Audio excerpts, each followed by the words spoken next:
நெல்லை தாமிரபரணி ஆற்றில் வெள்ளம் குறைந்து ஆறு இயல்பு நிலைக்கு திரும்பி வருவதால் மக்கள் நிம்மதியடைந்துள்ளனர். நெல்லை மாவட்டத்தில் பெய்த கனமழை காரணமாக அணைகளுக்கு நீர் அதிகரித்து 30,000 கன அடிக்கு மேல் தண்ணீர் திறக்கப்பட்டதாலும் காற்றாற்று வெள்ளம் காரணமாகவும் தாமிரபரணி ஆற்றில் கடும் வெள்ளப்பெருக்கு ஏற்பட்டது. இதனால் குடியிருப்புகளுக்குள் தண்ணீர் புகுந்து பொதுமக்களின் இயல்பு வாழ்க்கை பெரிதும் பாதிக்கப்பட்டது. பல்வேறு இடங்களில் போக்குவரத்து துண்டிக்கப்பட்டது. இந்நிலையில் நெல்லையில் நேற்று பிற்பகல் முதல் மழை படிப்படியாக குறைய தொடங்கியது.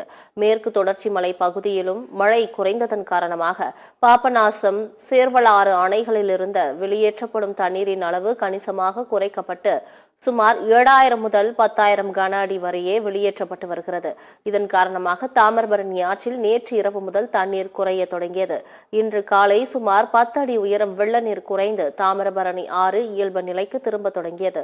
ஆற்றில் வெள்ளம் குறைந்ததை தொடர்ந்து மாவட்ட ஆட்சியர் அலுவலக சாலையில் தண்ணீர் வடிந்து போக்குவரத்து தொடங்கியது. பல்வேறு இடங்களில் குடியிருப்புகளை சூழ்ந்த வெள்ள நீரும் வடிய தொடங்கியுள்ளது. இன்று பிற்பகலுக்கு பிறகு தாமிரபரணி ஆற்றில் தண்ணீர் முழு அளவு குறையும் என்று எதிர்பார்க்கப்படுகிறது.